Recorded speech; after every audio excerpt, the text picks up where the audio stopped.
Tourette syndrome is a neurological disorder that is characterized by repetitive, involuntary movements and vocalizations.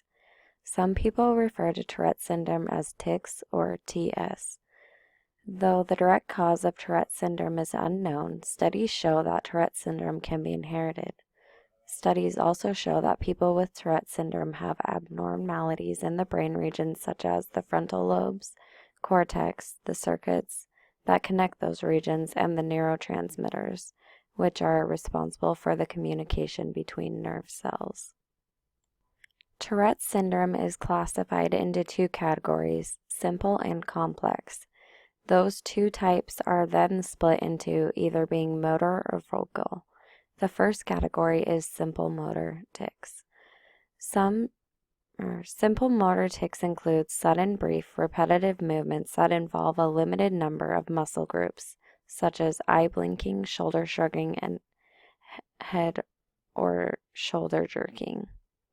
Complex motor is the second category. Complex motor tics are very distinct, coordinated patterns of movement that involve several muscle groups. An example of a complex motor tic would be facial grimacing combined with a head twist and a shoulder shrug. Other examples are sniffing, touching objects, hopping, jumping, bending, and twisting. Then there are vocal tics, which are also split into simple and complex categories. Simple vocal tics would include repetitive throat clearing, sniffing, or grunting, and complex vocal tics would include things such as barking, uttering inappropriate words, or repeating phrases. Many people who have Tourette syndrome also struggle with other conditions or disorders as well. In 2011 to 2012, data was taken on approximately 65,000 children in the U.S. from 6 to 17 years old that had Tourette syndrome. The data showed the percentage of the prevalence of co-occurring conditions and disorders among children with Tourette syndrome. As you can see on this graph, children with Tourette syndrome more often than not have a co-occurring condition or disorder along with Tourette syndrome. ADHD, as you can see, is the most common co-occurring condition with Tourette syndrome. For this presentation, I will be focusing on a 5-year-old boy who struggles every day with both Tourette syndrome and ADHD. With Tourette syndrome, it is very rare to have a deficit in fluency, planning, working memory, and cognitive flexibility. However, when you are working with a student that has both Tourette syndrome and ADHD, there is a considerable amount of cognitive impairment. In a study of gross and fine motor skills, it was found that there was a slowness and clumsiness in movements. However, the skills that were needed to perform simple motor speed tasks were not impaired. This means that in many cases, precision and speed of movement were not affected. Even though there is no cure for Tourette syndrome, for many the symptoms are manageable. However, with people with severe or complex Tourette syndrome, they can experience severe impairments in their daily functioning. Things such as medications, psychotherapy, and family education about Tourette syndrome can help alleviate the symptoms that may interrupt their daily lives. As with any disability, and shown in many cases throughout this class, the unknown can cause a gap or divide between children. When children don't understand something such as Tourette syndrome or ADHD, they might feel uncomfortable around the student and may not want to befriend them. As an educator, it is our job to help lessen that divide and make sure that other students in the classroom are more aware. I have had first-hand experience in both types of classrooms. I have been in rooms where students understand the condition or disorder of their classmate, and I have also been in classes where they did not. In the classes where the children knew and understood the child's condition, they were more understanding, welcoming, and willing to reach out and befriend the child. They were also more willing to help the child when the child needed it, even if they didn't ask. And then in the other classrooms, it was really sad because the children that didn't understand seemed to almost feel awkward and were more shy around the student and didn't seem to reach out as much because the child was seen as different to them. With that being said, family inclusion is very important. It is crucial for the child's success in school. Without the support and help from the family, it is really hard for children to be successful in any case, whether they have a disability or not. The first thing that you should do if a child in your classroom has Tourette syndrome is to set up a meeting with the family as well as any additional support staff that would be working with the student. In the meeting, some things that you should discuss are what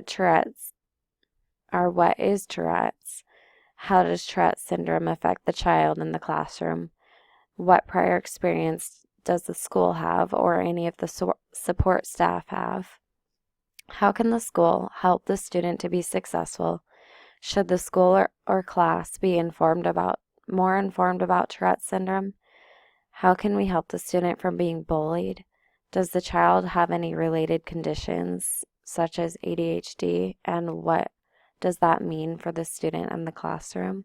What support does the student need? Are there any helpful or effective strategies for helping the child through their struggles, etc.? It is also important to discuss the best way to keep in contact with the parent.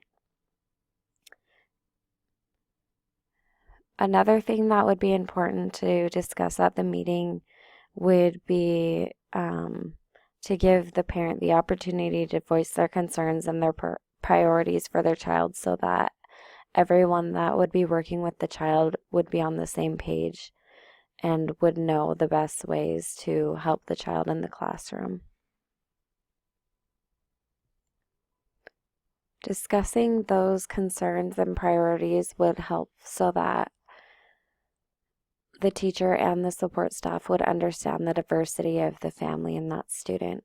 Another thing that would be helpful is to be able to create a brochure like we did in this class for the other support staff and possibly even the family that had to do with Tourette syndrome and different ways that you could help that child. Like I mentioned previously, I chose to focus this assignment on a boy who has both Tourette syndrome and ADHD.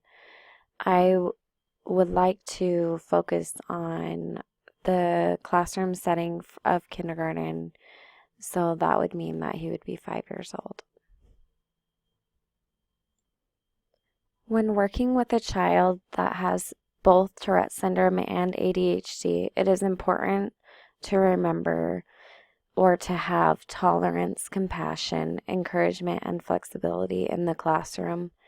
One thing that I have noticed as I have worked in the schools is that the students really seem to pick up on their teachers' thoughts and behaviors. So if the teacher is being tolerant, compassionate, encouraging the student, the children will follow that behavior and do the same.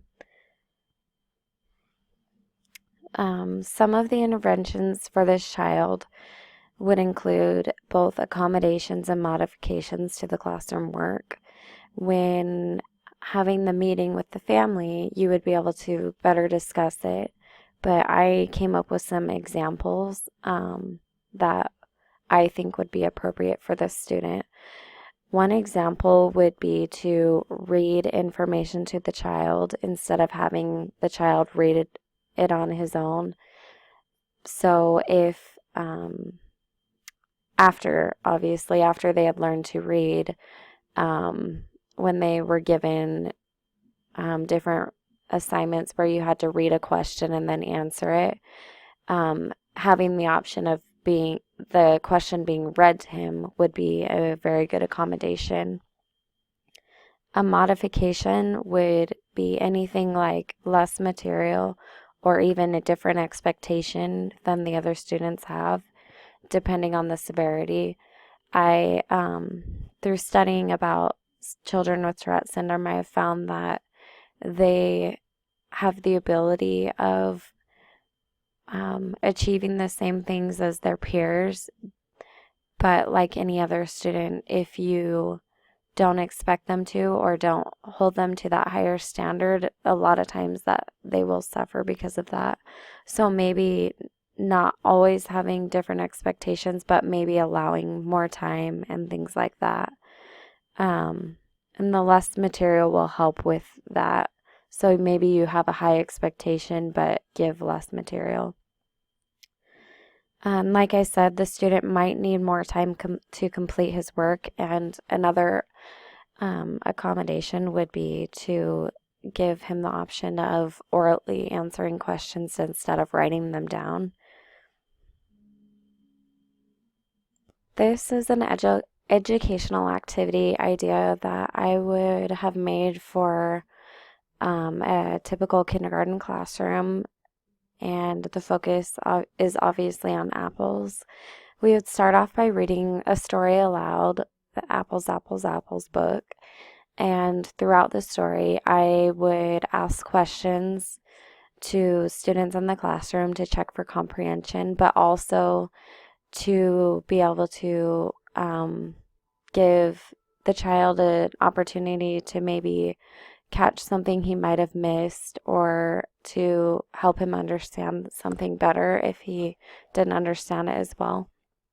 And then after we read the story, to do a few activities that focused on the things we had learned from the book.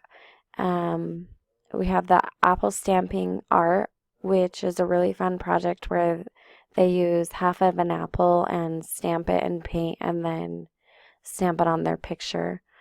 One thing that I would do is to make sure that the children, and the boy especially, understood the directions, and I would give him, if needed, more time and materials. The next activity is an apple sorting activity where they sort the apples by color, and I would have the children do this with partners so that they could help each other if one or the other didn't understand what to do. The next activity is to make an apple, and they would do this by using construction paper.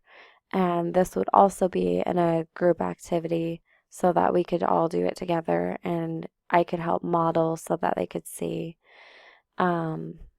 what needed to be done. And the last activity would be to help make applesauce. All of which I would be helping the student any way that I could to modify or make accommodations to best help his needs. And these are my references.